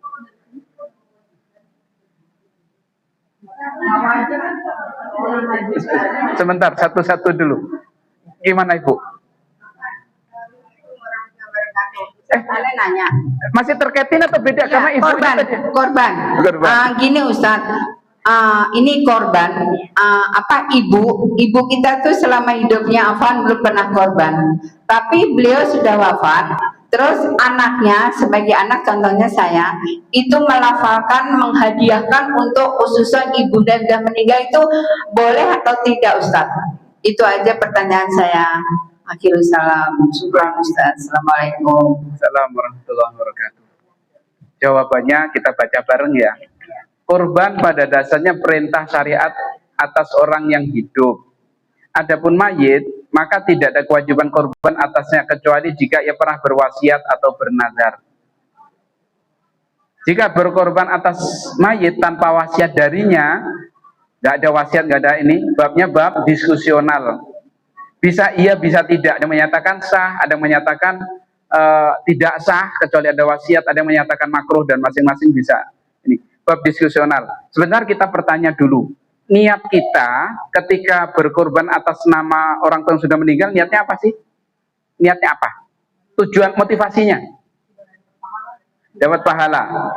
Yang lebih pasti dan tidak diskusi, nggak ada diskusi, uang tadi diwakafkan untuk atas nama orang tua, itu nggak ada diskusi. Sepakat semuanya, oke, wakaf. Wakafnya berupa tanah, wah seumur-umur hidup. Kalau korban selesai korban, makan selesai, udah pagi harinya udah entah kemana tuh perginya. Artinya kalau kita berharap pahala, besar pahalanya, wakaf atas nama orang tua. Ini iklanin masjid juga nih. Tapi itu, saya juga begitu, orang tua saya kan bapak sudah meninggal almarhum, ibu ngomong kalau ini ada dana mau korban untuk bapakmu, gimana? Nggak usah bu, wakafkan saja, di sana ada pesantren lagi bangun. Wakaf itu lebih, pertama, satu, itu disepakati para ulama, nggak ada diskusional. Wakaf, kedua, kalau itu wakaf bentuk tanah kan abadi ya, artinya abadi itu sampai kiamat lah seandainya dimanfaatkan terus lebih lama. Kan niatnya kita motivasinya memberikan pahala, gampangnya gitu ya, berusaha membantu dengan pahala yang bisa kita lakukan. Wakaf itu lebih daripada berkorban, yang berkorban itu diskusional, jangan-jangan nggak sah lagi, malah repot gitu. Kalau wakaf insya Allah sah, nggak ada masalah. Baik, sono duluan dipotong melulu. Assalamualaikum Ustaz. Ya. Sempat dengar kajiannya di YouTube. Ya. Untuk penerima daging kurban, katakanlah orang yang nggak mampu itu, tapi untuk kebutuhan yang lain dia misalnya untuk beras nggak ada gitu Ustaz. Daging kurban itu boleh dijual untuk beras tersebut. Terus ini ada dulu sih ya, suatu lembaga pendidikan dari Mesir kalau nggak salah, mereka dapat sapi dari sana banyak. Itu jeroannya itu malah diambil sama tukang soto untuk jualan itu Ustaz. Sedangkan saya juga pernah dengar kalau daging atau hewan kurban itu nggak boleh diperjualbelikan nantinya. Ya. Itu bagaimana Ustaz? Baik, jadi daging korban itu dibagi jadi 3 ya, kita mulai dulu. Dimakan sendiri oleh pengkorban, dihadiahkan, atau disedekahkan. Ada 3 itu. Dalilnya di banyak dalil, ada Al-Hajj 36, ada Al-Hajj 28, ada hadis. Dan di Al-Hajj 36 itu, makanlah sebagiannya, artinya bagian dari perintah syariat kalau kita berkorban juga nyicipi. Andaikan pun kita sudah banyak daging di rumah ya, kita punya stok banyak bukan korban, nyicipi dari situ, menjalankan syariat, makan. Memberi makan orang merasa cukup, itu hadiah orang-orang kaya. Baik merasa cukup atau betul cukup, hadiah. Yang ketiga, sedekah untuk orang-orang yang butuh. Jadi bagi 3 itu. Dan berdasarkan ini, para ulama menyatakan, oh kalau gitu gampangnya, korban itu bisa dibagi 3. Sepertiga buat dimakan keluarga pengkorban, sepertiga buat hadiah, sepertiga buat... ini istihad ya, karena ayat cuma menyebutkan makan, berikan, sedekahkan. Akhirnya gampang, udah bagi 3 aja lah gampangnya begitu. Seperti kasusnya ibu bingung, ini milik 2 orang, gampang bagi 2 aja gitu yang kasus waris waktu itu. Baik. Nah, kemudian kalau ini kasus nggak boleh dijual itu siapa yang jual? Pertanyaannya gitu. Kalau yang menjual itu si pengkorban, itu yang nggak boleh. Karena dia niatnya berkorban lillahi ta'ala. Ya untuk 3 itu, makan, hadiah, sedekah. Jangan dijual. Salah satu bentuk menjual adalah menjadikan sebagiannya untuk upah jagal. Itu menjual namanya. Karena harusnya dia dapat upah. Upah ini kan terjadi imbal balik. Jadi upahnya itu loh, jadi akan dia menjual. Kan orang jual beli itu sama dengan kayak sewa menyewa, upah mengupah. Kalau jual beli itu barang dengan uang, kalau upah mengupah itu jasa dengan uang. Uangnya berupa daging. Itu jadi makanya yang dilarang untuk menjual adalah pengkorbannya. Kalau si penerima, ya sudah milik dia, terserah dia. Terserah dia kalau sudah si penerimanya, bukan si pengkorban. Si penerimanya itu ya. Ini kan setelah dia terima, dia apain? Ya terserah dia. Begitu Ibu. Jadi kayak tadi kasus kok nggak ada beras gitu, ya ini terserah mau Bapak jual sebagiannya untuk beli beras atau gimana, umpamanya begitu, nggak masalah. Begitu. Ya, cukup mungkin ya. Terus yang cukup semua ya udah ya. Apa tadi? Itu yang ini apa? Jadi jeroannya itu diambil sama tukang soal untuk jualan lagi nanti. Diambil tuh apakah dia diberi oleh pengkorbannya? Kalau Sama diberi, panitianya diberikan. Boleh diambil. biasanya kadang-kadang jeroan banyak yang nggak mau. Yang penting kasih aja, terserah siapa yang mau manfaatin, ambil. Mau ya itu tadi kan sudah diambil, dia terserah mau diapain gitu. Jangan yang korban yang jual, diambil orang lain itu tadi. Tukang sotonya yang korban ya. Tapi kalau sekarang kebanyakan dipendam gitu. Oh gitu ya. Ditimbun, dikubur itu. Kalau ada yang mau ya dikasih, kalau nggak ada yang mau ya terpaksa. Iya. Ya, karena memang kesulitan juga untuk membersihkan kotorannya. Dan lazimnya istilah memakan daging itu ya dagingnya itu. Yang dikenal makan daging, ya daging itu. Kayak apa kikil, jeroan itu. Mohon maaf, orang-orang Arab itu belajarnya dari orang Indonesia. Jadi kenal kikil itu belakangan, mereka makan kikil cengkleng itu enak itu belakangan. Orang Indonesia di sana zaman dulu barang-barang itu dibuangin, orang Indonesia ngambilin ya teman-teman yang kuliah di sana, dimasak jadi enak kan. Orang sana tahu ngikut. Jeroan juga itu asli gitu dulu, sehingga ya kalau dikembalikan sebenarnya itu. Berarti si penerimanya pun misalnya nih ya. Daripada dimakan begitu aja kita manfaatkan nih misalnya gitu, dijadi lebih bermanfaat, dijadiin dagangan sama dia gitu. Penerima mah terserah. Boleh. Jadi, boleh penerima kan, bukan si pengkorban. Penerimanya. Iya. Kan sayang juga itu, karena kalau di sana mungkin nggak dimanfaatkan, di sini masih bisa dimanfaatkan dan pemanfaatan maksimal itu lebih baik. Kayak saya punya teman satu kamar itu kan Syekh dari Al-Azhar. Dan dia ngeluh, dengkul saya ini kayak apa ya, sendi-sendinya sakit gitu. Saya ngomong, tuh apa kolagen dari cakar ayam. Kaget dia, cakar ayam dimakan, jijik gitu. Asli, teman ini, jadi cakar ayam itu menjijikkan kata dia. Saya kasih tahu, cakar ayam itu kalau dimasak itu dikelopek, itu ada kulit luarnya dikelopek, bersih itu, coba deh nanti, enak nanti gitu. Ya, dia ngeluh itu. Baik, terima kasih Ustaz. Baik. Ya, gantian. Siapa lagi? Bismillah. Ustadz, kan mau nanya yang soal tadi yang sedekah yang korban yang orang tua udah meninggal nih. Kebetulan kan bapak saya udah meninggal. Sebelum beliau meninggal itu, beliau sempat berkata pada saya, dia tuh menyimpan uang buat korban gitu. Yeah. Nah, qadarullah belum waktunya korban, beliau udah meninggal. Terus akhirnya saya berkorban atas nama bapak saya, itu boleh nggak? Iya, karena sudah ada wasiat atau nazar. Lihat. Tapi bukan wasiat. Kita kan bukan wasiat. Udah niat. Oh, niat. Niat itu udah masuk situ. Ya. Udah diniatkan untuk korban, udah jadi itu. Gitu. Jadi kecuali jika ada berwasiat masuk ke situ tadi atau bernazar. Iya. Baik. Ya. Yang berat itu saya bernazar nanti kalau meninggal tiap tahun dikorbanin ya, wih berat itu. Tapi nggak ada kan yang begitu. Jadi udah masuk, nggak apa-apa, karena memang sudah ada pesan dari sebelumnya itu kan udah niat. Baik. Enggak sih, bukan pesan, cuma ya. Udah niat kan? Iya sih niat. Ya udah selesai. Masa sampai tuh harus ngomong letter nyel gitu, masa nggak paham. Terus ini tadi kan kalau yang sapi 7 itu satu orangnya masih diskusional ya. Kalau onta gimana Ustaz? Iya sama. Sama, tetap diskusional itu. Iya, maksudnya 7 terus atas nama keluarganya itu yang diskusional ya. Maksudnya. Kalau satu sapi untuk 7 orang, oke, tidak ada masalah.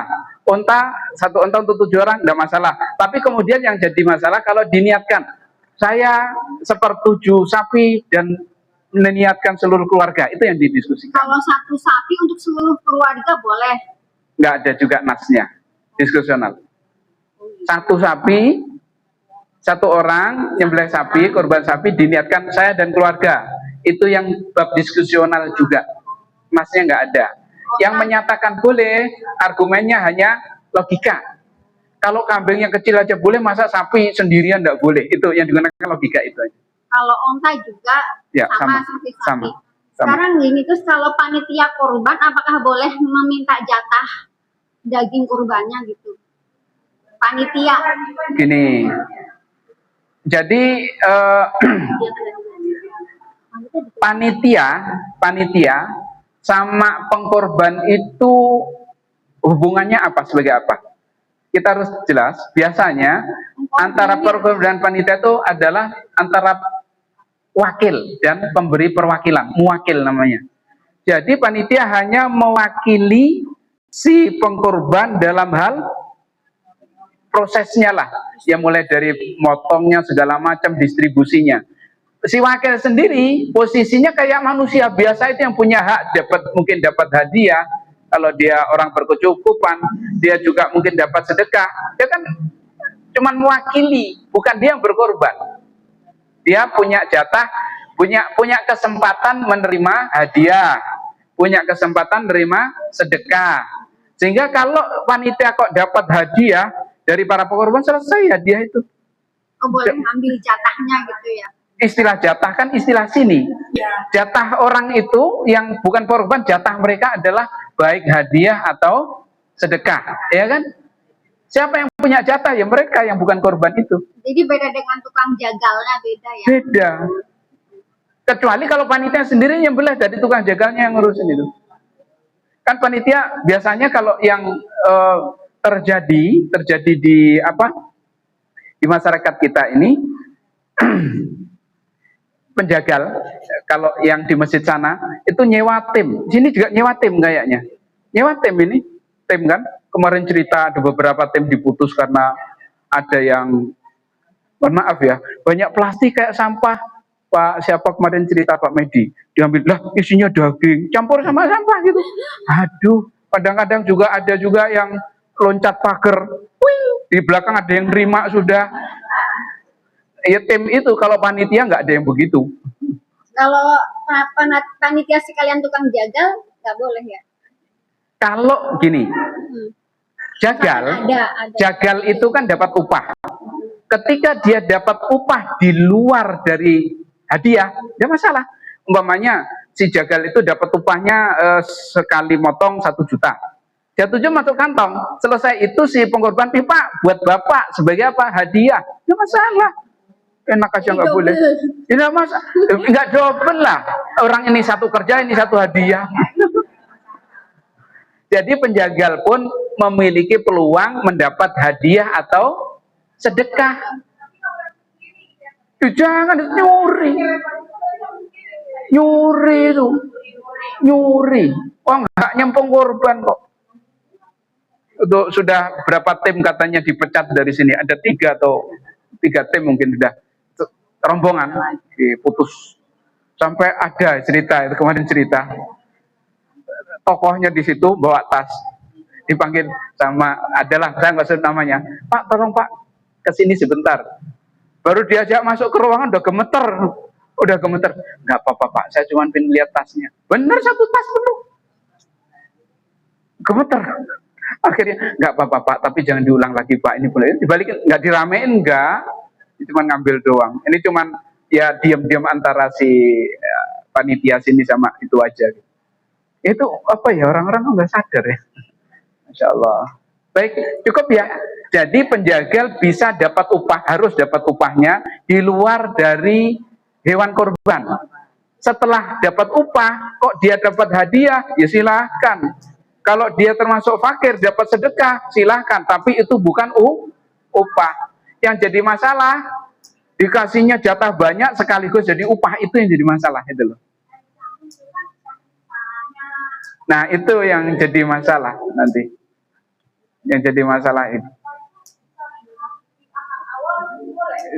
Gimana? Coba gimana? akad awalnya gimana maksudnya? Kayak pernah dengar kalau di kampung dulu misalnya upah motong misalnya 1 juta, terus nanti kepalanya, kakinya misalnya atau jeroannya buat si Penjagal. potong, tuh penjagalnya gitu, kayak gitu boleh. Itu mencurigakan. Khawatirnya dia mau kerja kalau dapat 1 juta plus itu, berarti kesannya jadi upah. Kalau dia dapat hadiah sedekah terserah yang memberi. Kalau dia mensyaratkan dulu berarti itu terikat dengan kerjaan dia kan? Itu Pernah mencuri. dengar kayak gitu, jadi dia emang segitu paketannya, misalnya uang plus kepala Nah, bagian berarti plus itu berarti 1 paket upahnya itu ya. Iya, Ah. itu kayak gitu nggak boleh. Enggak. Khawatirnya itu terhitung sebagai upah. Jadi kalau namanya hadiah atau sedekah kan terserah yang ngasih, kok dianya yang nentuin. Terserah si pengkurban kepala Iya. mau dikasih ke siapa gitu. Iya, atau terserah panitianya yang mewakili pengkorban tadi. Itu ada subhan. Kulit. Yang mana nih duluan? Kasih Bu. Sebentar Bu, nggak apa-apa Bu. Kan Ana suka nonton ya panitia. Saya sering jadi panitia waktu dulu saya masih muda. Sekarang udah ibu sudah tidak sanggup. Jadi setahu saya dan sering Ana melihat itu kulitnya itu mereka jual sama panitianya, bukan yang pengorbannya apa yang korban bukannya. Jadi secara diam-diam kulitnya itu dijual mahal sama seseorang. Itu hukumnya gimana Ustaz? Jadi yang jual panitia Ustaz. Banyak kan rata-rata seperti itu Ana lihat Ustaz. Baik, jadi mana tadi? Terima kasih Ustaz. Kulit itu seharusnya karena bisa termanfaatkan juga bagian yang dibagi. Alhamdulillah kalau di kampung saya kulit itu bersih, dibersihin, dipotong-potong masuk ke pembagian. Yang sekarang nggak dibagi paling jeroan. Siapa mau ambil aja jeroan. Kalau kulit dibersihin dan dibagikan. Dalam kondisi tertentu yang mungkin tidak ada yang ngurusi, panitia juga nggak bisa, pengkorban juga nggak mau, maka memungkinkan dijual tapi hasilnya disedekahkan. Ini pendapat Imam Abu Hanifah. Ini pilihan terakhir. Dijual tapi untuk disedekahkan, bukan untuk masuk kantong. Bukan untuk masuk kantong. Yang jual siapa? Panitia boleh, pengkorban boleh. Kenapa? Panitia mewakili pengkorban. Dalam pengurusan korban udah diserahin, Pak, silahkan. Berarti dianggap wakil itu orang yang jujur dan amanah karena dia dipercaya untuk itu. Sehingga kalau dia menjual, setelah dijual disedekahkan berdasarkan pendapat Imam Abu Hanifah nggak apa-apa. Daripada nggak ada yang ngurusi, pasti busuk, rusak, nggak termanfaatkan. Kalau bisa dimaksimalkan, dibagikan atau kalau mau gampang juga, bagi aja fakir miskin atau hadiahkan ini Pak buat kamu kulit utuh. Dia mau diapain terserah dia, mau dimakan, mau dijual, memungkinkan. Begitu. Ya. Kembali ke sini tadi. Pak Ustadz nanya kalau misalnya untuk pekurban, misalnya untuk satu keluarga, ternyata duitnya itu dari istrinya, tapi kita titip kasih ke suami untuk nama perkurban. Itu sebaiknya apakah nama istri atau nama uangnya? Uangnya itu kan dari istri, tapi ya, dikasih istri ke suami. idaman itu. Istri idaman. Tapi nggak apa-apa, boleh kayak gitu Ustadz. Istri idaman suamimu kundu gitu. Enggak. Jadi adalah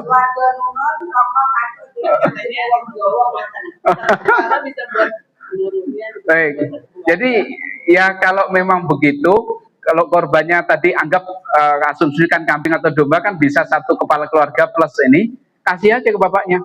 Pak, ini saya menghadiahkan uang 5 juta ke bapak. Dapat pahala hadiah satu. Bapaknya berkorban, hadiah bersyarat Pak, saya hadiahin untuk korban loh ya, bukan jangan beli sepeda ontel. Bersyarat. Nanti kalau sudah jadi hadiah terus kan punya saya, terserah saya buat beli sepeda, repot. Bersyarat saya hadiahkan bersyarat. Nah terus untuk korban dia niatkan saya berkorban satu domba atau kambing untuk satu keluarga dapat semua. Begitu. Ya. Siapa lagi? Iya. Dengan cara diam-diam, aku sudah musyawarah ibunya. Iya. Tidak musyawarah dengan ayahnya, mohon maaf. Iya. Karena ayahnya tidak bekerja. Tapi anak itu beli uang-uang, aku udah bawa kambing untuk korban keluarga tanpa jadi tidak mengatasnamakan suami atau ayahnya. Itu gimana hukumnya? Tapi anak. Ya niatnya siapa? Yang niatnya? Anak yang korban tapi Ya, yang muncul dalam nas itu satu orang dan ahli baitnya, anaknya dan keluarganya. Dia belum keluarga kok, ya buat dia sendiri. Mending Pak, ini Pak saya hibain kambing Pak buat kurban Pak ya, gitu. Jangan habis dihibain sama bapak dijual lagi, repot. Hibah bersyarat.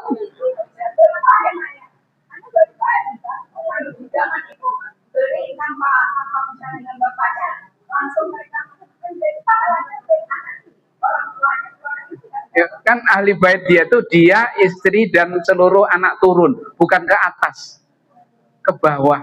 Yang tersebutkan itu ahli bait itu ke bawah sebentar. Oh, enggak, istilah itu sebentar, gimana ya? Sebentar.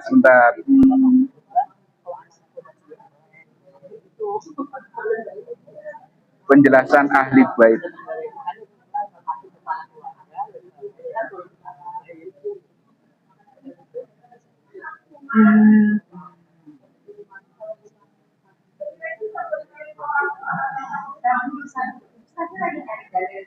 Ada penjelasan ahli bait itu dia, istri dan anak cucu cicitnya walaupun 100, itu cuman saya carinya di mana itu nas itu muncul ungkapan itu. Bukan hadis ya, penjelasan ulama saja. Siapa yang disebut maksud ahlul bait itu? Sebentar. Naruhnya di mana?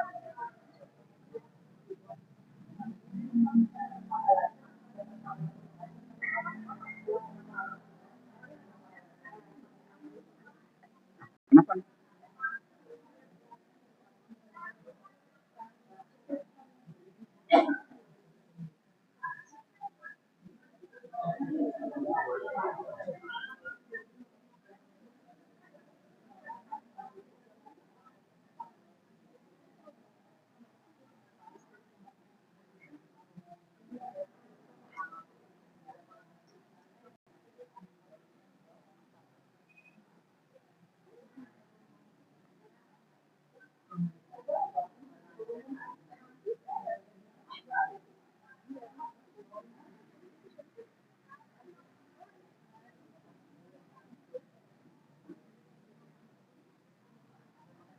Saya kesulitan mencari teksnya itu.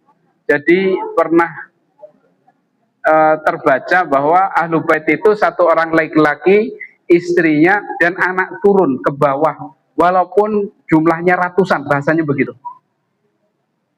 Ahli bait seseorang itu. Cuman saya naruhnya di mana nih yang belum ketemu, nanti coba dicarikan lagi. Iya, iya, istilahnya ahli bait, ahlul baitnya. Nah,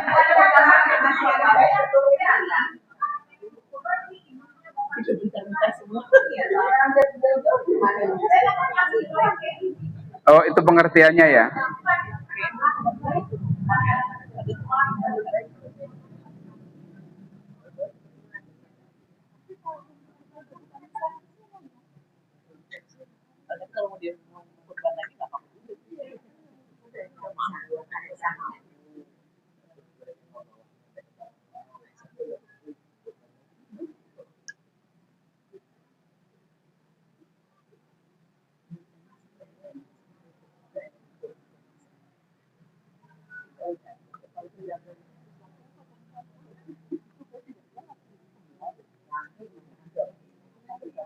Di PR-kan dulu. Jadi yang pernah saya baca tuh, jadi ahlu bait itu seorang laki-laki, istrinya dan anak turun ke bawah, walaupun sampai ratusan, bahasanya begitu.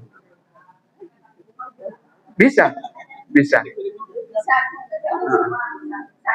Oh iya. Kalau bapaknya meninggal, bapak kandungnya meninggal, berarti ahli baitnya kan biasanya jadi ibunya anak-anak semuanya kan bapak kepala rumah tangga yang meninggal. Iya. Dan kepala rumah tangganya kan bapak istri. Jadi kan baiknya ibunya gimana kalau Baik. Posisi ibu itu mewakili bapaknya. bapaknya dan juga kan. Jadi kan anak istri kan ahli baitnya. Nah si anak ini masih bujangan. Kita sepakat kan. Anak itu masih bujangan membeli kambing karena bapaknya udah meninggal. Jadi itu yang punya apa? Punya apa anaknya kepada ibunya saja seyogianya. Seyogianya begitu. Iya. Aha.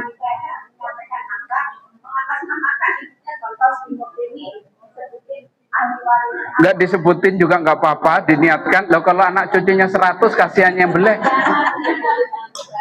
Dan keluarga ahli baitnya. Ustadz nanya syarat tukang jagal emang harus laki-laki atau gimana Ustadz? Jadi tidak ada syarat penyembelih itu laki-laki. Perempuan juga kalau memang bisa, nah nggak ada syaratnya. Ya, paling pilihan kenapa cenderung ke laki-laki itu soal kekuatan, terus ketegaan, kekuatan dan ketegaannya. Kalau ada yang lebih tega dan lebih kuat, ya biasanya ada kadang-kadang itu lebih tega dan lebih kuat, ya silahkan aja. Maaf, iya, pada dasarnya memungkinkan. Maaf. Iya, memungkinkan, bukan jadi syarat sah. Tapi,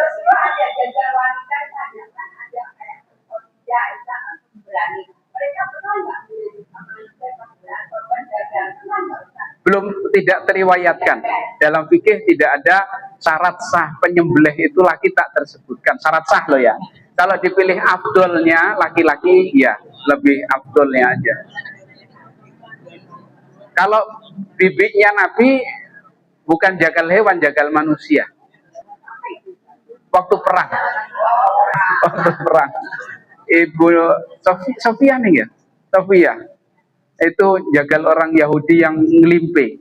Jadi waktu di perang Khandaq itu kaum muslimin ngadepin pasukan dari arah Parit, di arah utara. Ini ada beberapa orang Yahudi di dalam Madinah. Masyarakat sendiri coba mau menyerang rumah berkumpulnya kaum muslimat. Nah, bibiknya Nabi itu datang, sikat habis, kepalanya dilempar dari dalam, kabur semua itu orang laki-laki Yahudi. Tegel dan kuat itu. Baik, 938 masih lagi, ya silakan.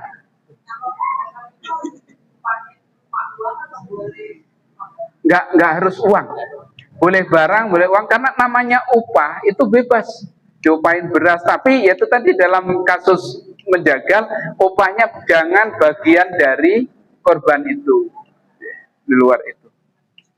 Iya, cukup?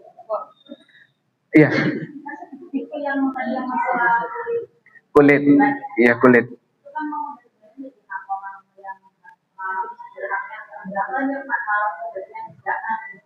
Bebas, jadi kulit itu boleh dimakan, dihadiahkan, disedekahkan.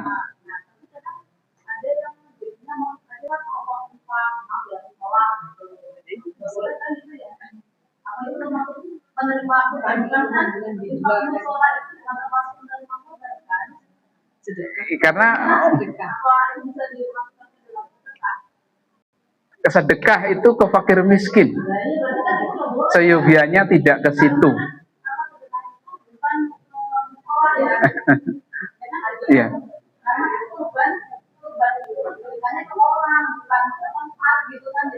Ya, karena memang tujuannya utama kurban itu untuk dimakan-makan, maka nanti kembalinya ke sini.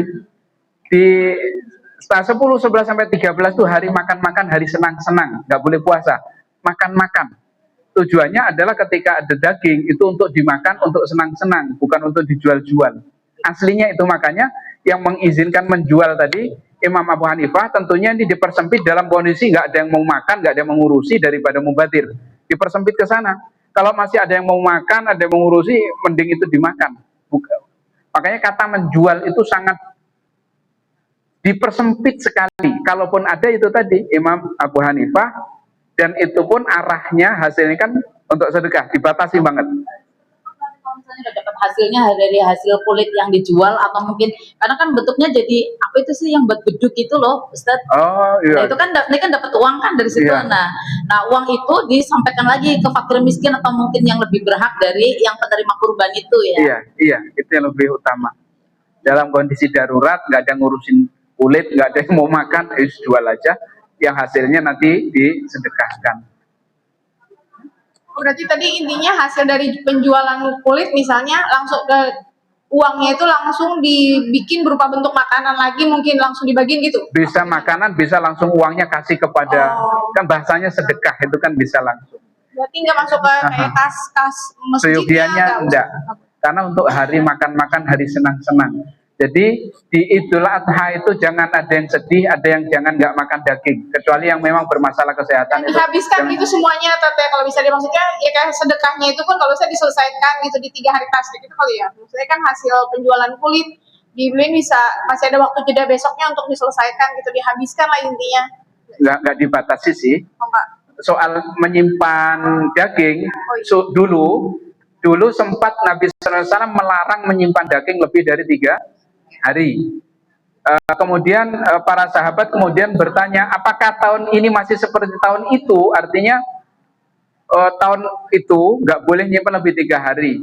Jawab Nabi di tahun selanjutnya, oh enggak, waktu itu kan karena banyak orang-orang dari luar Madinah datang nyari makanan. Jangan sampai berlebihan, 3 hari habis. Sekarang boleh kamu makan, boleh kamu simpan. Kulu wadakhiru. Ada yang setahun, Bu, ya? Oh, ada.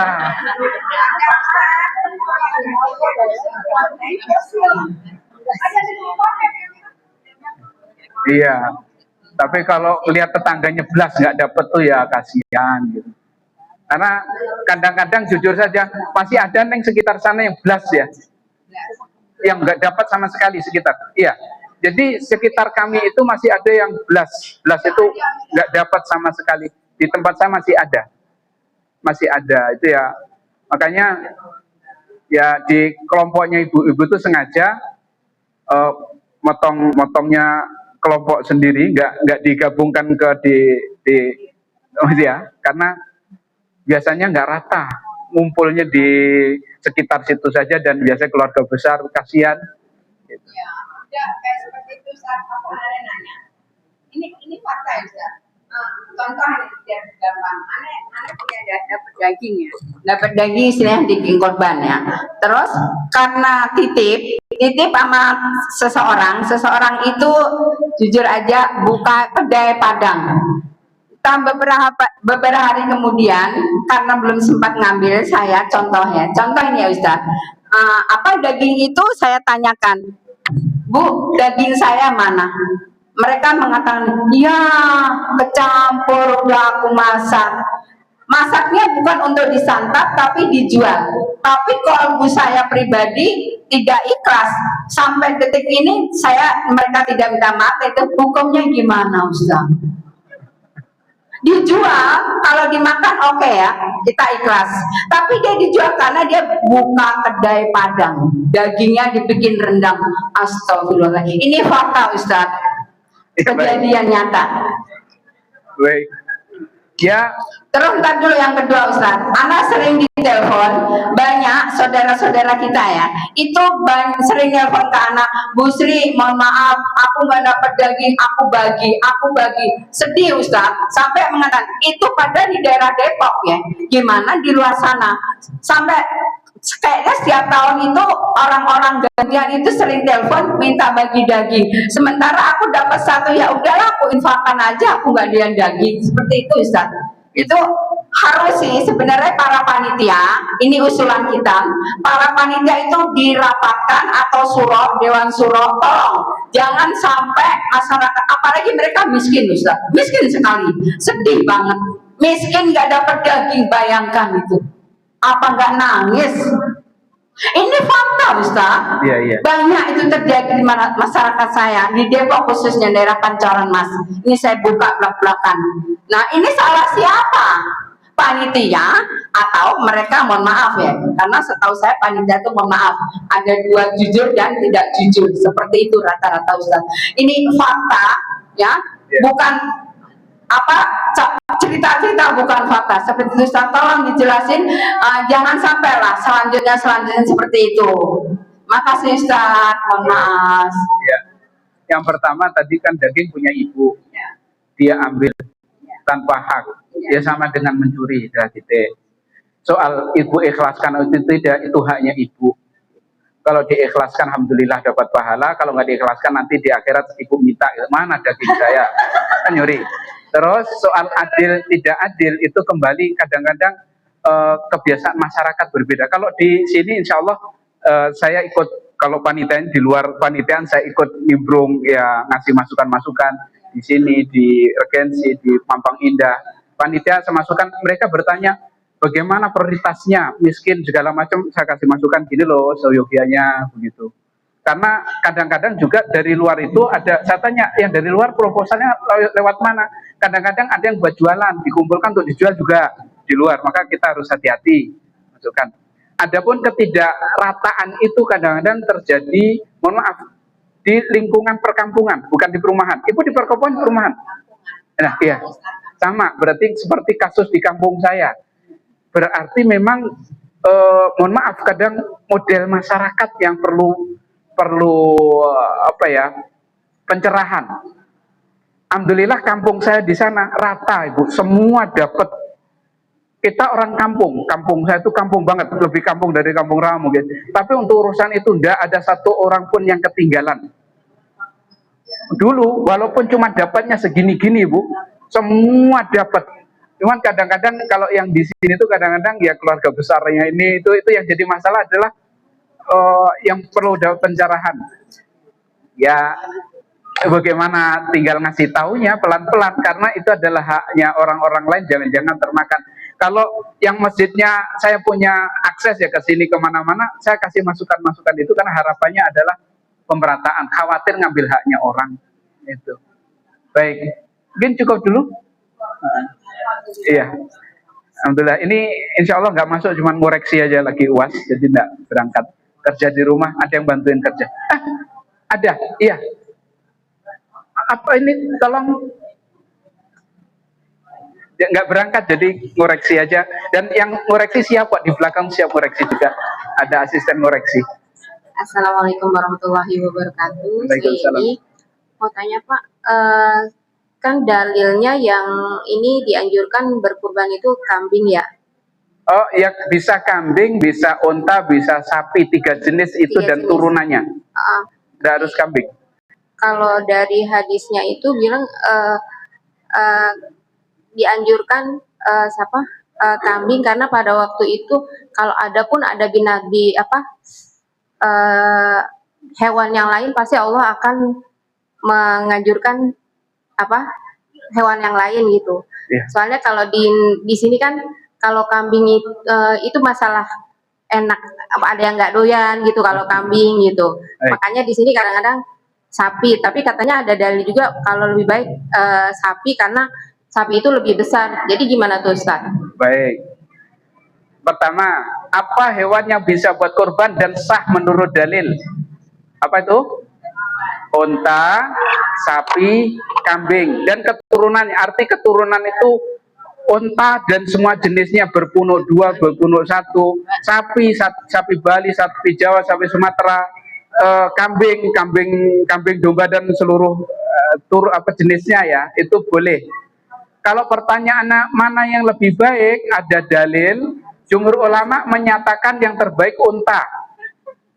Alasannya apa? Kalau masih ingat terkait dengan hadis itu, orang yang berangkat ke masjid untuk sholat Jumat di saat pertama seakan-akan berkorban unta, di saat kedua seakan-akan berkorban sapi, sampai nanti terakhir seakan-akan berkorban telur. Dari sini diambil kesimpulan oleh mayoritas ulama, kalau ditanya mana yang paling afdol, unta. Karena nggak mungkin orang datang ke masjid duluan kok kalah sama yang belakangan, bagikan sama telur. Itu dalil mayoritas. Mayoritas itu siapa? Imam Abu Hanifah, Imam Syafi'i, Imam Ahmad menyatakan semakin besar semakin afdol. Yang menyatakan yang afdol itu domba itu hanya Imam Malik. Hanya Imam Malik. Satu, Imam Malik. Alasannya apa? Karena Nabi yang dibuat berkorban adalah domba. Nabi Ismail ketika digantikan dengan domba. Iya. Maka saya sebut mayoritas menyatakan semakin besar semakin afdol. Begitu Ibu. Dalilnya itu tadi. mayoritas ulama ya Imam Syafi'i. Masyarakat kita Imam Syafi'i rata-rata madhabnya ngakunya, cuman nggak tahu ngamalin atau enggak. Jadi semakin besar unta, baru turun ke sapi dan selanjutnya. Terkecil berarti kambing. Ayam nggak bisa ya, korban ayam ya. Hah? Kerbau itu masih kelompoknya sapi. Kelompok sapi. Kelompok sapi ini. Iya. Mungkin cukup Ibu? Cukup? Maaf. Enggak, sapi untuk 7 orang itu tidak diskusional. Yang diskusional sapi untuk ahli bait, untuk keluarga. Itu yang diskusional. Kalau satu sapi untuk 7 orang enggak ada masalah, sepakat semua boleh. Satu unta 7 orang sepakat enggak ada masalah. Diskusional. Satu sapi.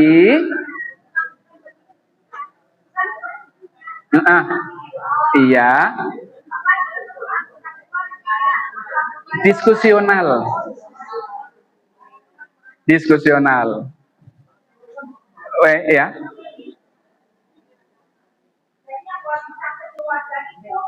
Yang muncul nasnya adalah domba atau kambing. Aslinya domba, kambing disamakan.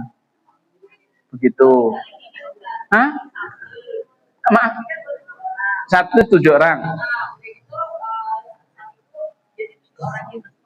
Nggak masalah. Nggak masalah. Jadi satu sapi yang urunan bapak, ibu, anak-anak nggak masalah. Tapi kalau neneknya juga ikut, neneknya nggak lupa saya, nenek juga ikut. Kasihan neneknya nggak ikut. Ya urunan masih nggak apa-apa urunan. Yang diskusi itu satu sapi yang korban bapaknya sendiri diniatkan saya berkorban atas nama itu masalah. Jadi kalau bapak ngomong dia beli sendiri satu sapi saya untuk 7 orang saya, terus kemudian istrinya, neneknya juga, anak-anak 7 orang dikasih gitu nggak masalah, ditentukan walaupun yang beli sendiri di atas namakan 7 orang. Yang diskusional itu dia nyembelih sendiri, saya niatkan kayak kambing itu loh, yang diniatkan. Hah? Maaf. Niatnya gimana? Niatnya boleh, tapi artinya betul-betul kebaikannya melebar ke keluarga, wa'alam gitu. Ya, nggak apa-apa, boleh aja, tapi bener apa pas atau enggak itu yang jadi diskusional. Jadi ke bawah lagi. Nah itu logika itu yang digunakan. Kan kambing lebih murah, masa kambing bisa 1 orang dan anak turunnya, masa sapi enggak? Itu logikanya. Misalnya kan tadi kan kalau satu sapi, kalau satu bapaknya ke bawah kan diskusional, kecuali kalau dinamain. Iya. Boleh gitu kan. Nah sekarang udah satu sapi 7 kakak, satu kakak, satu keluarga boleh. Itu yang diskusional. Yang diskusional itu yang kayak gitu juga, ya. Iya. Kayak gitu juga. Nabi Muhammad. Nah itu yang jadi logika itu, orang satu kambing bisa kan kalau keturunannya banyak 20 anak cucu kan masuk semua. Lah masa sapi enggak? Itu logika itu yang digunakan, yang menyatakan boleh. Saya sebut diskusional itu ada menyatakan iya, ada menyatakan tidak. Itu maksud saya. Kalau saya mah gantian aja umpamanya gitu, urunan ini tahun ini, urunan ini. Nyampe tahun depan. Kalau nggak nyampe wasiat aja, tolong nanti kalau lewat di ini ya.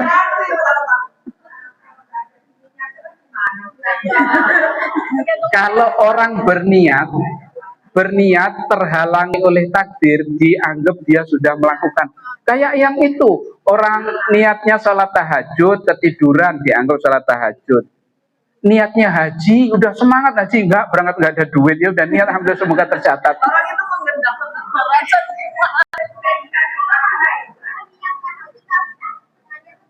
Ya beda, ini niat beneran itu mah, cuman ngakal-ngakalin.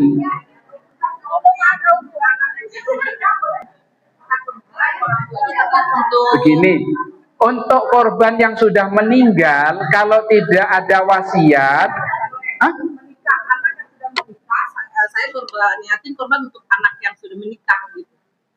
boleh. Anak saya udah nikah, saya korban, saya niatin aja buat ini anak gitu. Ya kasih tahu aja. Nah ini korban atas nama kamu. Tapi boleh ya Tante? Iya berarti yang korban dia bukan ibu. Iya, iya.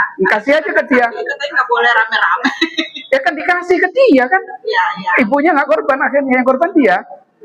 Jadi kalau ibu punya sapi banyak ada 7, kasih ke anak-anak satu-satu, nah ini sapi selesai, nggak ada yang larang. Ini soal yang jadi masalah ketika yang berkorban seorang bapak, korbannya sapi, bismillah saya niatkan untuk saya dan ahli keluarga saya semuanya. Itu yang diskusional. Terpahami ibu? Yang ngobrol ibunya.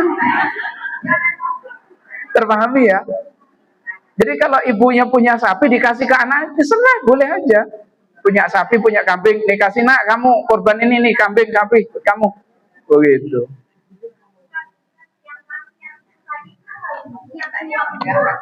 Nggak harus. Nggak harus. Nah, hah? Nggak harus. Ya kan sampean anaknya. Nah, nanti tolong dikorbankan ya, dikorban. Duitnya mana ya kamu cari? Apanya? Ya nanti kalau mampu, kan mas kalau mampu. Kalau belum mampu ya namanya belum bisa. Wasiat itu nggak harus dari uang si mayit. Apa? Wasiat itu nggak harus dari uang si mayit. Dia berwasiat minta dikorban, tapi dia tidak meninggalkan harta untuk. Memungkinkan. Nggak apa-apa. Ya kan anak sendiri. Kalau ke tetangga enak banget, siapa kamu? Kirain kalau berwasiat ya bisa disiapkan gitu, tinggal menjalankan gitu loh maksudnya. Itu sebaiknya. Tapi kalau ada orang tua wasiat mesen kepada anak, tolong begini, ya tentu tergantung kepada kemampuan anak. Ya, kalau nggak mampu, takdir menyatakan mampu gimana? Ya, itu yang keliru. Berarti kamu nggak sayang sama orang tuamu. Berarti apa ya, soal mampu itu kan bisa ngeliat prioritas. Prioritas itu kan jadi ukuran. Begitu. Iya. Ini ribut banget korban gini, ada yang korban nggak? Jangan-jangan ribut dong, ada yang berkorban ini. Insya Allah ya Bu ya, semoga Allah mudahkan semuanya. Maaf.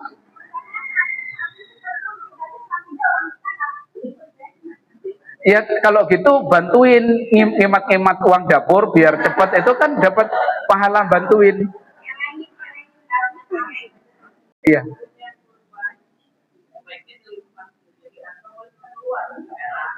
Baik, untuk korban sebaiknya apa? Itu dikiaskan ke zakat. Zakat itu dalam wasiat yang muat itu, ambillah dari orang kaya di antara mereka, bagikan kepada orang miskin di antara mereka, artinya ke lingkungan. Orang fakir miskin lingkungan diutamakan dulu, kalau sudah cukup baru melebar ke luar-luar. Makanya kemarin di masjid ini pertanyaan, mana yang prioritaskan? Yang diprioritaskan adalah fakir miskin yang dianggap keluarga besar masjid. Setelah itu melebar keluar, kayak proposal dari luar itu bisa nomor 2. Karena kalau yang ngirim proposal itu bisa ngirim 10 proposal. Kalau 10 dapat semua, itu jualan bisa sebulan jualan. Gitu. Jadi kalau cari fakir miskin keluarga besar masjid itu kan fakir miskinnya dulu, baru keluar begitu. Jangan keluar dulu yang sini nggak kebagian, kasihan. Ibu nggak tahu. Saya cerita ya, boleh cerita kejadian. Ini yang mau punya urusan boleh duluan karena yang ini kita agak nyantai. Di salah satu perumahan besar, rumahnya gede-gede. Tapi ketika kemarin terjadi COVID itu terputus pekerjaan segala macam, cari makan susah, rumahnya gede. Tapi untuk urusan lah masa jualin rumah sedikit-sedikit itu termasuk. Jadi kadang-kadang fakir miskin tuh nggak melihat fakta luar doang. Makanya dalam hal ini kemarin kita bicara di sini, seyogianya mengandalkan orang-orang yang tahu di sekitar situ lingkungan. Kalau kita cuma lihat sekilas, kita anggapnya wah kaya semua ini, kaya semua, padahal belum tentu. Ada salah satu jamaah yang dulunya aktif di masjid, di perumahan yang juga perumahan mahal juga, perumahannya Bu Vivi kan mahal. Aktif, lama saya nggak ketemu. Terus suatu ketika WA nanya sesuatu terkait dengan utang. Terus kenapa lama nggak? Oh ternyata sudah narik ojek. Karena apa? Yaitu ketika COVID. Kalau rumahnya masih gede, di rumahnya kan gede-gede kan juga. Lihat, kalau dibandingkan dengan kampung saya kan gede-gede dan wah-wah. Tapi kemudian kalau sudah narik ojek itu kan susah. Kadang dapat, kadang enggak. Ketika membenarkan kendaraannya terpaksa utang. Utangnya pun pinjol, ngomong ke saya. Kok sampai pinjol darurat, nggak ada yang bisa minjemin. Makanya saya usulkan kalau ada qard hasan di masjid. Jadi gitu Bu, mohon maaf. Jadi kita nggak ngelihat dohirnya saja. Baik.